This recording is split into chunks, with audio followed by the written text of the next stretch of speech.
revenir sur Toussaint, l'échiquier. Un livre en 64 cases, un livre conçu comme un problème d'échec, c'est-à-dire tu n'as pas à le lire linéairement. Quand tu arrives à la fin, c'est pas une fin.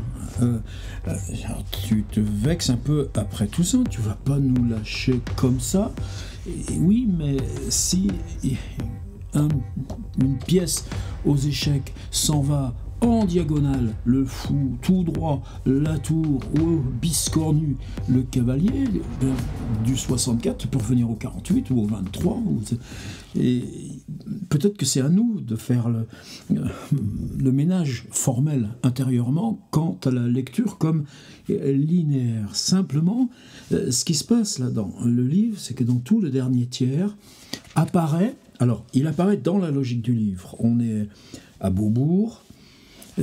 Moi aussi j'ai vu le chantier, j'ai vu le trou des Halles, c'était fascinant. On a vu émerger Beaubourg avec tous ces tuyaux transparents, l'architecture, la carapace en dehors. Et puis dans ces premiers temps, on n'était pas si nombreux à y aller. Tu grimpais par le grand tuyau, tu arrivais au 3e étage, c'était la bibliothèque, c'était la même entrée que la totalité du centre, c'était libre et gratuit. Tu redescendais d'un étage pour la salle principale de la bibliothèque, et là tu passais tout le temps que tu voulais. J'y ai passé des après-midi entières. C'est à l'époque où moi aussi, je commençais là juste à faire le chemin qui me mènerait vers mon premier livre. Donc tout ça, sans se connaître probablement. On s'est croisés là. Alors ce qu'il raconte, c'est que contre la vitrine, là, ils avaient aménagé, chacun amenait son échiquier, et en gros c'était le rendez-vous de ceux qui se jouaient aux échecs, qui mangeaient leur sandwich caché dessous la table. Oh là là, vraiment, on se régale. Et puis arrive ce type, pom, il ressemble à ça. Moi, j'aurais plutôt ressemblé quelque chose comme ça à l'époque. Même genre de lunettes, les mêmes cheveux, mais j'avais pas la classe de ce gars. Ce gars est un peu insolent, un peu arrogant. Ça va être une marque du type. Donc je vous dis, on arrive vers les 2 tiers du livre. Et il propose là à tous ces étudiants chevelus, mal rasés, binoclars d'époque, quoi. Et je vous prends en simultané à l'aveugle. Alors, simultané à l'aveugle, ça veut dire qu'il leur tourne le dos, il regarde la vue, là, sur l'esplanade, sur Paris, et 6 joueurs vont commencer à dire « c'est 4-3 ». Et lui, alors, tout ça, aussi des pages là-dessus, sur comment, dans la culture échiquéenne, on n'a pas besoin de bouger des pièces sur l'échiquier. On arrive, d'après lui, assez rapidement à mémoriser un schéma intérieur, et c'est justement le thème de la nouvelle aussi de Stefan Zweig, le thème aussi d'un premier livre que Toussaint n'a pas publié, qui s'appelait « Échec » au pluriel. Il y a une grande logique dans tout ça. Et le gars, sans jamais regarder les 6, va les gagner les uns après les autres. Toussaint raconte que avec ce type, ensuite, il revient toujours, il fait des parties comme ça à l'aveugle. Alors évidemment, ça les fait progresser aussi. Et plus bizarrement que ce type, ils se prennent un petit peu là, épaule contre épaule, et ils font le tour de la bibliothèque, ils deviennent amis. Et la question de Toussaint, et là pour moi, quelque chose de fort, c'est se dire, Toussaint n'avait rien publié, c'était un grand godiche d'étudiants en interrogation sur lui-même, qu'ils avaient des conversations comme ça, qui faisaient sans cesse le tour des salles, peut-être là qui passe juste derrière moi, qui suis en train de lire Flaubert ou Rilke, et on parle de la vie, on parle de tout, c'est-à-dire la question de tout ça, c'est pourquoi ce type m'avait choisi comme ami. Lui qui était très brillant, au moins, aux échecs, lui il n'avait pas encore trouvé la brillance qui ferait qu'il s'appelle Jean-Philippe Toussaint. Et puis, ça s'amorce. Le gars devient... Alors, histoire suivante, je vous ai dit, on n'a pas eu la même vie, lui et moi. Il passe de la coloc qu'il a avec sa sœur à un autre type. Il reprend l'appartement du grand-père. Bon, c'est pas nos affaires. Résultat, il y a une chambre de libre dans la coloc avec la frangine. Et c'est ce type qui va s'y installer. Et donne des détails. C'est-à-dire qu'il a juste un matelas par terre, c'est pas meuble les fringues là, dans des pochons de plastique. Puis il a un peu des tics ou des tocs et il mange des oranges. Et il y a des oranges partout par terre. Et ils viennent là, ils rejouent aux échecs. Ils racontent un lieu particulier, ça moi j'ai pas connu, qui est rue Saint-André-des-Arts, où une rue de l'Hirondelle, paraît-il, j'ai jamais connu non plus. Tu traversais ça et tu entrais dans une espèce d'entrée d'immeuble, tu descendais dans une cave et là c'était un lieu pour jouer aux échecs jusqu'à l'aube. Alors ça, le gars il nous donne le nom. Gilles Andruet. Et là, à ce moment-là, le livre devient beaucoup plus linéaire. Le Gilles Andruet devient une espèce de fantôme un peu permanent, c'est-à-dire, là aussi, un thème qui, moi, me concerne, c'est-à-dire, ce type devient grand maître aux échecs, il devient 3e au championnat de France, 2e au championnat de France, il finit 1er au championnat de France. Là, leur histoire se sépare un peu. Il y a par exemple dans ce jeu de name dropping que tout ça entretient savamment, il est le fils d'un coureur automobile, soi-disant, tout ça n'en a jamais entendu parler. Moi j'ai des souvenirs qui reviennent de cette époque, comme Eddy Merckx au vélo, ce Jean-Pierre Andruet qui était champion de rallye, là c'était le temps de ces bagnoles là, qui dans les routes de montagne avec échappement libre. On voit le père qui traverse aussi, c'est-à-dire que des personnages réels traversent le livre, et puis on se retrouve, alors je ne sais pas quel cas c'est, si c'est la 60, si c'est la 61, la 62, mais ça marche vers la fin linéairement. On a tout oublié là, des premières cases. Monsieur Toussaint est dans sa maison de vacances en Corse, tant mieux pour lui. Et là, il lit Le Monde. Moi aussi, je lisais Le Monde. Et il découvre dans Le Monde un article qui s'appelle « Les folles diagonales de Gilles Andruet », paru le 14 septembre 1995. Alors, où j'étais moi le 14 septembre 1995 ? Bon, je vivais à Castéo-de-Lez, près de Montpellier. On faisait les ateliers d'écriture. Et c'était comme ça. C'était un an avant le déménagement à Tours. Je prenais souvent le train de nuit pour aller bosser à Paris. Ça devenait un petit peu invivable, mais bon, c'était... c'est comme ça. Et là, 14 septembre 1995, dans Le Monde, Gilles Andruet, éternel adolescent de 37 ans, champion de France d'échecs et flambeur de casino, est mort à la fin du mois de dernier, roué de coups, le larynx fracturé, une fin de roman noir pour un personnage de roman entre Zweig et Dostoïevski. Alors ce qui est curieux dans cet article, c'est le côté dostoïevskien de ce Gilles Andruet. Là, tout d'un coup, il parle tout le temps de Nabokov. Moi, j'aime pas Nabokov, j'ai jamais réussi à lire Nabokov, je repousse Nabokov. Tout ça, non, il a choisi la case Nabokov. Mais le côté Dostoïevski, il n'en parle jamais, et pourtant, ce personnage, d'emblée, il est dans un univers dostoïevskien. Tout ça, peut-être un jour, il s'expliquera là-dessus. Laissons. Mais dans l'article du Monde, c'est curieux qu'il fasse cette relation-là à Dostoïevski. Quant à Zweig, là, on est dans le cœur de l'entreprise de Toussaint. Né au printemps 1958, c'est-à-dire qu'ils ont le même âge, moi je suis 53, je vous ai dit, c'est assez troublant dans ce livre de voir cette espèce de dédoublement là, à 5 ans d'écart. Et alors ça rappelle le père, Jean-Claude Andruet, talentueux, pas Jean-Pierre, j'ai peut-être dit autre chose tout à l'heure, talentueux pilote automobile, vivait à 100 à l'heure dans les virages à 100 à l'heure, faut pas faire la liaison, dans les virages du Monte-Carlo, quand lui, fils de parents divorcés, négociait mal sa scolarité. Ce malaise, c'est là la période Beaubourg, qu'on la voit ici, là, il n'a pas de piole, il s'héberge là où il peut, c'est le thème des premières conversations là, entre eux deux, et le fait que Toussaint propose à la coloc chez sa frangine, doué mais hors norme, des études secondaires à Paris au lycée Louis-le-Grand. Évidemment, je vous ai dit là, on est dans des mondes dont les strates horizontales ne se mélangent pas. Louis-le-Grand. Ou l'école alsacienne pour Toussaint, je n'ai jamais entendu parler de ce truc, mais bon, écourté pour manque d'assiduité, la scolarité, un bac sans queue ni tête à Ajaccio, un embryon de fac de maths. sa vie roulait déjà d'échiquier en échiquier. Journaliste, il faut bien que ça fasse le journaliste. Est-ce qu'il y a le nom? Jean-Michel Dumet. Le jeune homme au visage rond à la tignasse épaisse, ça oui, je vous ai montré la photo. Sourire ineffable, aux petites lunettes cerclées de fer. Et à partir de ce moment-là, tu as un autre trouble qui arrive. C'est-à-dire, tu te dis, si Toussaint a lu ce papier, effectivement, le jour où le monde paraît et apprend la mort d'un type qui lui a été très proche. Mais tu peux te dire aussi, Toussaint en train de travailler sur les échiquiers, les coups d'avance, les coups préparés de longtemps, ce qui fait le thème du livre, c'est les problèmes abstraits posés par des configurations a priori insolvables. Travaillant sur Zweig et Scheck, rentre Google, arrive sur Le Monde et trouve Zweig, Dostoïevski, Gilles Andruet.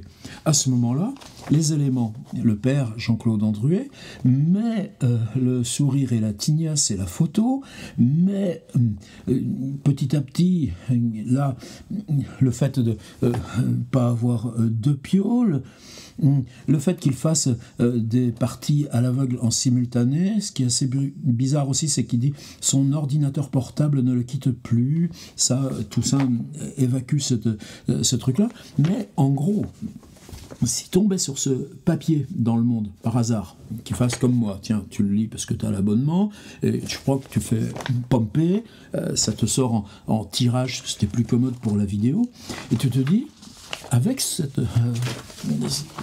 texte-là, Zweig, Dostoïevski, Gilles Andruet, je peux inventer un personnage qui sera un personnage réel, mais recréé par la fiction dans mon livre. Alors, je pense pas, j'ai aucune raison de mettre en cause le fait, la liaison, le lien, là, de tout ça et Gilles Andruet, simplement à mesure que le livre arrive.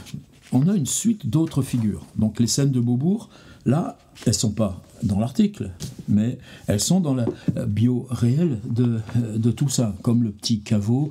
Il est très possible que dans ce petit caveau, rue Saint-André-des-Arts, il ait réellement vu celui-là qui a le même âge que lui, mais qui était extrêmement brillant, qui jouait sans regarder les parties, qui prenait des simultanés à plusieurs. Peut-être il a fait une partie avec lui. C'est pas ça qui nous raconte. Il y a ensuite les tournois, et les tournois, c'est une figure aussi. C'est-à-dire, par exemple, après avoir publié La salle de bain, Jean-Philippe Toussaint et Madeleine Santandrea, qu'il nomme, donc sa compagne, mère de ses enfants, c'est un personnage vrai, je le connais.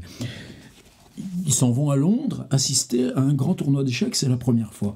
Et là, ils sont spectateurs. Et si tout d'un coup, tu devenais, dans une autre figure du même jeu d'échecs, un tournoi d'échecs où tu connais le protagoniste. Ça se passe 2 fois. Ça se passe une fois avec un Russe, et justement avec lequel il organise ce film-là dont j'ai parlé, tourné dans l'appartement de Berlin, où j'avais vécu, moi aussi, à peine 4 ans plus tôt, avec le programme des artistes à Berlin, ça s'appelait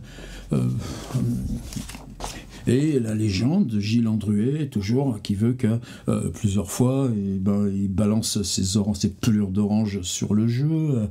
Une fois, un type en a tellement marre de ces trucs arrogants qu'il lui balance son poing sur l'arcade sourcilière. Ça, c'est des éléments qui sont attestés aussi dans l'article. Et alors, avançons. Il y a une autre rencontre. Alors, on est après, ils se sont perdus de vue. Tout ça, c'est accompli. Il est devenu écrivain. Il a publié son premier livre. Et là, théâtre ou l'opéra, je ne sais plus, il aperçoit Gilles Andruet dans la fiction. Peut-être une anecdote réelle. Et ce qui est troublant, c'est que le gars, il se retrouve à la fin, il embarque dans sa bagnole, super bagnole de sport, conduit vite, et puis lui, il dit, mais il s'en va à Deauville au casino parce que dans sa nouvelle vie, il a lâché les échecs, et là, si tu lis l'article du Monde, tu vas trouver ça. Il voulait suivre des cures de sommeil, ouvrir un commerce de cosmétiques, une idée chassait l'autre. Il était incapable de se fixer. Se souvient la joueuse d'échecs montpelliéraine, Virginie Morat. Les emboîtements personnages réels. Là, on est dans un décalque aussi. Il voulait connaître tous les milieux, enquêter sur la nature humaine. Ce personnage de roman qui vient là où toi, quand tu construis un livre, le soir tu regardes Arte dans ton canapé, et puis le matin tu vas à ton bureau et tu avances d'un paragraphe. Il avait le contact facile, se demandait si on pouvait acheter des gens, Dostoïevski. Il s'amusait sans cesse. On lui connaît un ami, ancien videur au casino d'Anguin, une amie qui plonge dans la drogue, un autre ami impliqué dans un trafic. Depuis 1 an, il s'était mis à sniffer de l'héroïne. C'est-à-dire que ce qui avait basculé dans la vie là, de ce Gilles Andruet, calculateur génial, Andruet saute sur la méthode de comptage des cartes mise au point dans les années 60 par le joueur américain Ken Huston. Et là, tout d'un coup, c'est bizarre quand tu lis ça dans l'article du Monde, mais tout ça, voilà que le personnage, Gilles Andruet, lui explique littéralement cette phrase, qu'il avait perfectionné la méthode de comptage de cartes mise au point par l'américain Ken Huston. Et nous, si tout ça nous dit, ça c'est connu, tu es censé te dire, in petto, c'est connu. Mais en fait, c'est une information qui est dans le journal. Il n'a pas besoin que le personnage le lui dise. Un travail de forçat pour initier, jour et nuit, il calcule, voit défiler les 312 cartes du sabot, les cartes simples, etc., etc. Il jongle avec les statistiques, aiguise les probabilités de sortie. Ses amis lui téléchargent les logiciels dernier cri, il simule des parties contre sûr de sa martingale, lui contre la banque, 51-49. Et effectivement, ce type qui était grand maître échec, champion de France 3 fois, eh bien, il plonge. Comment il plonge ? Eh bien, parce qu'il va être interdit successivement dans tous les casinos. Alors tu vas plus loin, tu vas à Francfort, tu vas Monte-Carlo, en Italie, mais chaque fois, hop là, interdit là de blackjack. Moi j'y connais rien ces trucs. Et il essaye après, tu peux pas jouer au blackjack, tu as été viré de tous les casinos, mais tu as le droit d'entrer à la roulette. Et là ça marche plus parce que ces méthodes de comptage, c'est inopérant. À ce moment-là, oui, c'est la cam, et la cam c'est un engrenage. Et alors là, de toute façon, vous pouvez trouver Gilles Andruet, les diagonales, je ne sais pas comment ça s'appelle, les folles diagonales de Gilles Andruet, titre Le Monde. Et c'est juste étrange, c'est que ensuite tout ça donc tombe sur cet article. Et là, tout d'un coup, ce côté qui est forcément un coup d'arrêt au livre, tu te dis, dans ceux que j'ai connus, voilà les morts.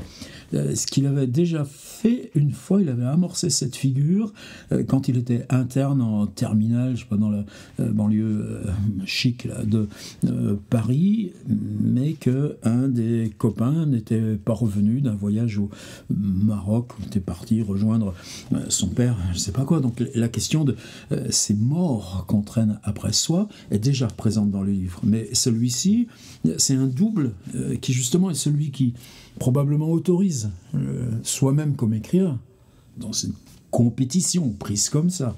Et cette amitié où il y a une relation de dualité, et non, c'est fini. Mais tu t'étais déjà séparé du gars parce que lui, ce qu'il t'avait proposé, tiens, viens à Deauville, tu vas m'aider, etc. Puis tu peux rentrer dans le coup, tu vas te faire de l'argent, etc., etc. Et là, on voit tout ça qui prend. Et ça s'arrête là. Et il y a cette phrase totalement incroyable, et c'est là-dessus qu'elle arrête le livre.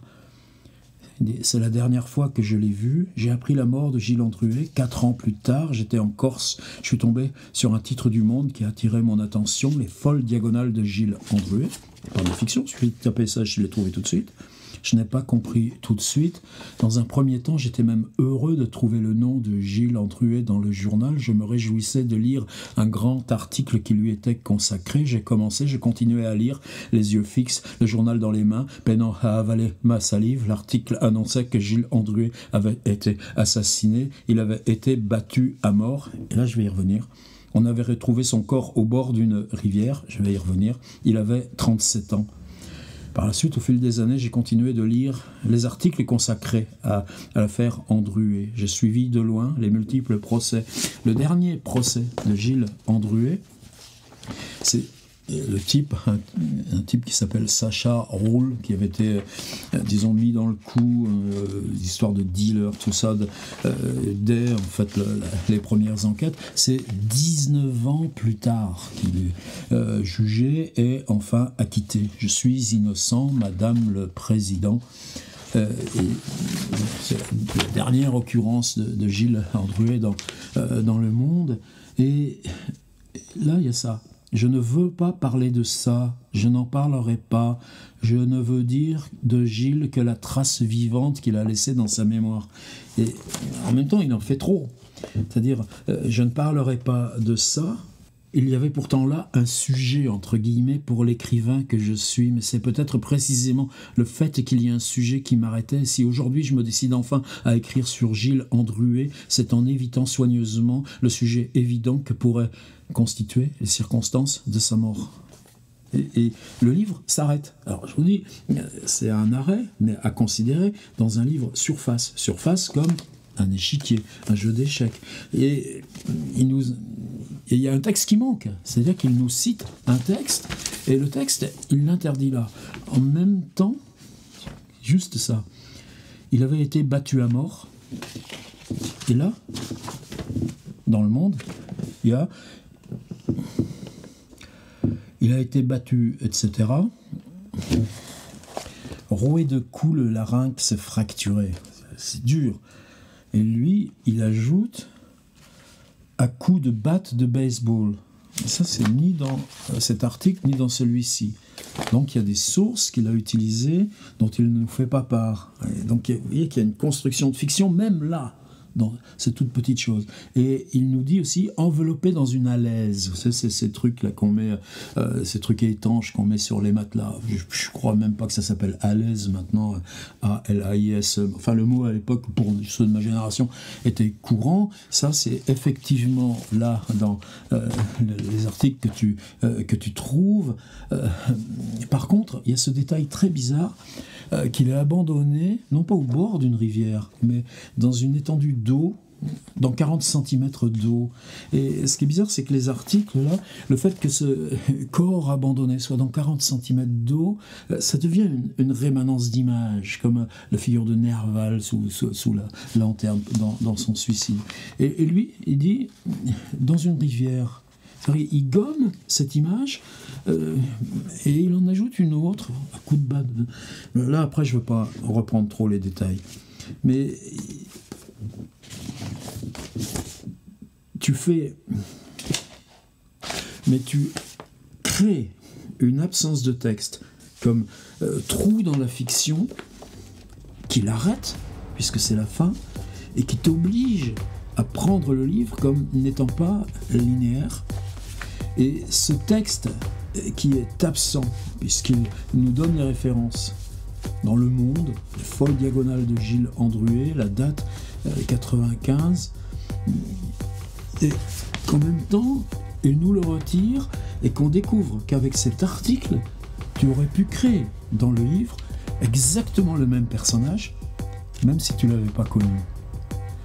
C'est-à-dire, tu aurais pu créer un personnage de fiction qui s'appelle Gilles Andruet et le faire intervenir dans le livre en tant que double fictionnel, juste avec les données de l'article qui est cité, mais on cite simplement son existence et son titre. Ces questions-là, il n'y a rien de simple. Je m'engage un peu par rapport à tout ça. Bon, je ne pense pas que ce soit un mec simple déjà depuis longtemps dans ses autres ou précédents livres. Gilles Andruet, mystère. Je crois que c'était bien quand même qu'il revienne ici avec le livre.